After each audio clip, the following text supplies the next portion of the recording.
नमस्कार, आप सभी का अपने ज्योतिष अध्ययन में बहुत-बहुत स्वागत है। आज हम जानेंगे गुरु ग्रह यानी जुपिटर। गुरु जो है बृहस्पति कुंडली में आपके कैसे फल देंगे? यानी फर्स्ट हाउस से लेके आपके सारे जो भाव हैं उनमें वो कैसे फल देंगे? यानी गुरु जो होते हैं अगर शुभ फल देने हैं या सामान्य फल दे रहे हैं या अशुभ फल देंगे? ये हम अपनी कुंडली से कैसे जान सकते हैं? आज हम उसके बारे में बात करते हैं। गुरु यानी बृहस्पति हमारी कुंडली का बहुत ही महत्वपूर्ण ग्रह होता है जुपिटर, क्योंकि जुपिटर से हमें बहुत सारी चीज़ें मिलती हैं।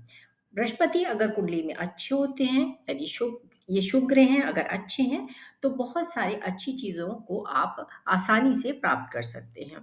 बृहस्पति जो हैं ज्ञान के कारक हैं, धन, धर्म, संतान, भाग्य यानी आपकी डेस्टिनी, आपकी किस्मत, आपका आध्यात्मिकता में कितना इंटरेस्ट है, इन सब के कारक हैं। तो जिस भाव में स्थित होते हैं उस भाव के फल को बहुत ही मजबूत कर देते हैं। अगर गुरु शुभ स्थिति में हो तो अत्यंत लाभकारी फल प्रदान करते हैं, और अगर नीच राशि में है या अशुभ ग्रहों से प्रभावित हैं तो यहाँ पे जो है अच्छे परिणाम नहीं मिलेंगे। अगर हम ये जाने कि देखिए, गुरु की जो उच्च राशि है यानी कि किसी की कुंडली में गुरु अगर कर्क में है तो वो उच्च राशि के हो गए, यानी 4 नंबर राशि में है तो वो उच्च राशि के हैं।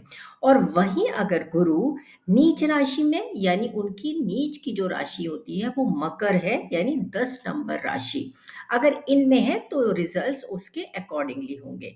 तो यहाँ पे हम उच्च नीच जानेंगे, जाना हमने, और उनके फल, और उसी तरह से गुरु पर किसकी यानी शनि की, राहु की, केतु की अगर कोई नेगेटिव इम्पैक्ट है यानी दृष्टियां भी होती हैं प्लैनेट्स की, वो है तो रिजल्ट्स चेंज हो जाते हैं। अदरवाइज गुरु जो है अपने पूर्ण फल उस भाव से रिलेटेड आपको जरूर प्रदान करते हैं। जैसे गुरु गुरु के हम जानते हैं प्रथम भाव में वो बहुत अत्यंत ही मतलब बहुत ही शुभ होते हैं। प्रथम भाव हमारा लग्न होता है, हमारा शरीर होता है। तो यहाँ पे बहुत शुभ रिजल्ट्स देते हैं गुरु। व्यक्ति धार्मिक होता है, बुद्धिमान होगा, दयालु भी होगा, आदर्शवादी होगा, उसके कुछ आदर्श होते हैं उन पे वो चलता है। अच्छा स्वास्थ्य मिलता है, दीर्घायु भी प्रदान होती है उनको।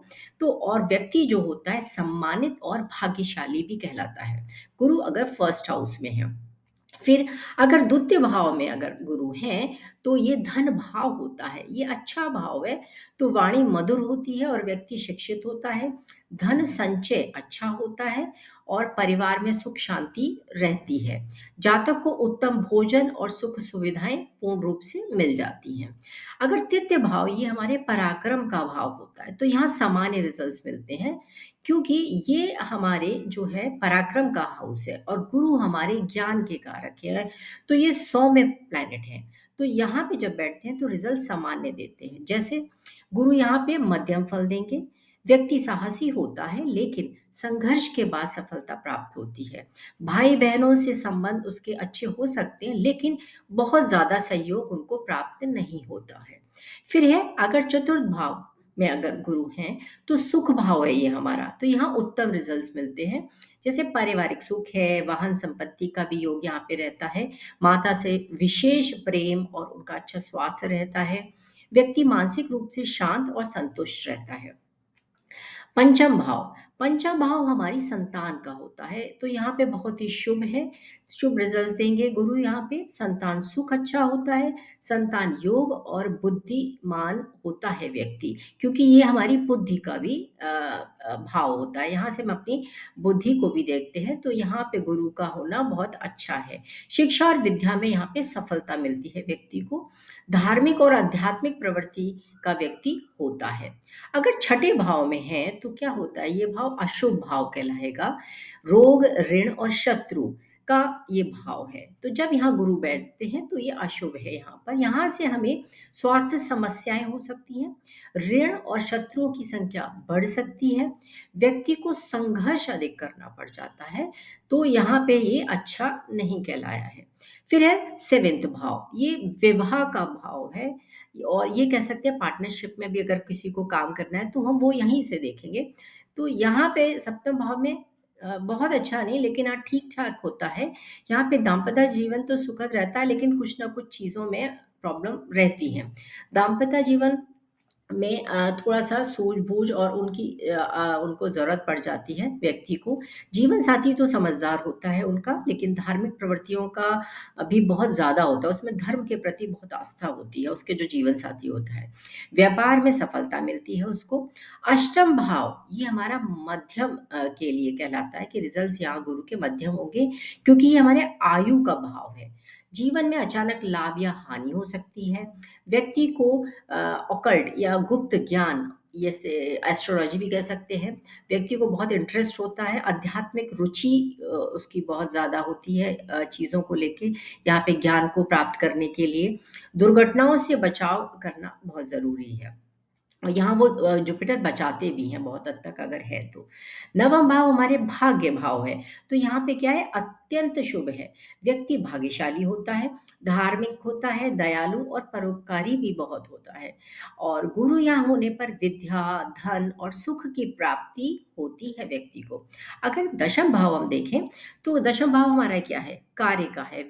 आपका जो व्यवसाय भाव है, यानी जो आपका कर्म भाव है, वो दशम भाव है। यहाँ पे बहुत उत्तम कहलाते हैं ये। व्यक्ति पद को प्राप्त करता है, समाज में मान सम्मान और प्रसिद्धि भी मिलती है। अच्छे कार्यों में वह बहुत प्रसिद्ध होता है, उसके जो कार्य होते हैं। और कभी कभी प्रोफेशन में देखें तो टीचिंग, अच्छी अच्छी चीज़ों को पढ़ाने का, स्पिरिचुअल चीज़ों को पढ़ाने का भी, ये जैसे कहते हैं आध्यात्मिक गुरु जिनको कहते हैं, वो व्यक्ति बन सकता है। एकादश भाव में हम देखते हैं, एकादश भाव हमारा क्या है, लाभ भाव कहलाता है। एकादश यानी 11th हाउस, ये हमारा लाभ का भाव है, तो यहाँ पे बहुत शुभ कहलाए हैं। आर्थिक लाभ अच्छा होता है, इच्छाएं पूरी होती हैं और व्यक्ति समाज में प्रतिष्ठा प्राप्त करता है। शुभ कार्यों में भी उसकी जो रुचि होती है वो बहुत अधिक होती है। फिर आता है हमारा 12वां भाव, यानी द्वादश भाव, जिसको कि हम व्यय भाव कहते हैं। यहाँ पे मिश्रित रिजल्ट्स मिलते हैं गुरु के। व्यक्ति आध्यात्मिक उन्नति तो प्राप्त करता है, उसको मतलब एक देखा जाए कि उसका डे बाय डे, यानी बहुत ज़्यादा अध्यात्म की तरफ उसका अग्रसर बना रहता है। व्यक्ति का जो स्वभाव है या ये कहिए व्यवहार है उसका, वो आध्यात्मिक चीज़ों में बहुत ज़्यादा लगा रहता है। विदेश यात्रा के योग यहाँ से बन जाते हैं। और व्यक्ति जो है यहाँ पे यदि गुरु कमज़ोर हो तो धन हानि ज़रूर देते हैं। इस 12वें हाउस में अगर गुरु होते हैं तो आपको जैसे कि आध्यात्मिक जो जगहें होती हैं, जैसे पूजा की जगहें हैं, वहाँ पे व्यक्ति पूजा स्थलों पे अक्सर यात्रा करता है। उसका इंटरेस्ट होता है कि जल्दी से जल्दी वो ऐसी जगहों पे घूम कर आए। उसको ये एक रहता है कि सभी मंदिर, दर्शन, ये सारी चीज़ें वो देखे। गुरु का यहाँ पर होना पॉज़िटिव रहता है। अगर व्यक्ति यहाँ पर स्पिरिचुअलिटी से कनेक्ट रहता है, तो उसका जो नेगेटिव इम्पैक्ट है 12वें का, वो कम भी हो जाता है। तो ये है द्वादश भाव में आपके गुरु का क्या रिजल्ट रहते हैं, शुभ है, कहाँ मिश्रित हैं। जो जुपिटर है यानी गुरु, इन जैसे कि पहले हाउस में, दूसरे हाउस में, fourth, fifth, seventh, ninth, tenth और 11th, ये जो भाव हैं गुरु के, वो बहुत ही शुभ रिजल्ट्स देते हैं। गुरु लेकिन 6, 8, 12 भाव में अगर होते हैं तो कमज़ोर, या ये कहिए इनका जो प्रभाव है वो कम हो जाता है। और कम भी क्या, यहाँ पे गुरु के जो गुरु को देना होता है चीज़ें जिनसे रिलेटेड वो हैं उनके कारकत्व, उनमें क्या है, जब वो यहाँ पे ये नेगेटिव इम्पैक्ट में आ जाते हैं, सकारात्मक चीज़ों से थोड़ा-सा कमी हो जाती है। तो इसके जो प्रभाव हैं, गुरु जो है पॉज़िटिव प्लैनेट है, और अगर वो नेगेटिव भाव में जाएँगे तो नकारात्मकता चीज़ों को आप ये है कि थोड़ी-सी चीज़ें उनमें आ जाती हैं। जैसे कि 6th हाउस में अगर गुरु आ जाते हैं तो डिज़ीज़ बहुत सारी ऐसी जैसे आपको छठे भाव में आपको बृहस्पति जो होंगे वो आपको एक मधुमेह यानी डायबिटिक बना सकते हैं। 8वें भाव की अगर दृष्टि है तो और भी नेगेटिव है। अष्टम भाव में अगर पीड़ित बृहस्पति हैं तो आपको बोलने में भी परेशानी हो सकती है। यानी द्वितेश का और अष्टम भाव का पीड़ित बृहस्पति जो होता है वो इस तरह की परेशानी दे देता है।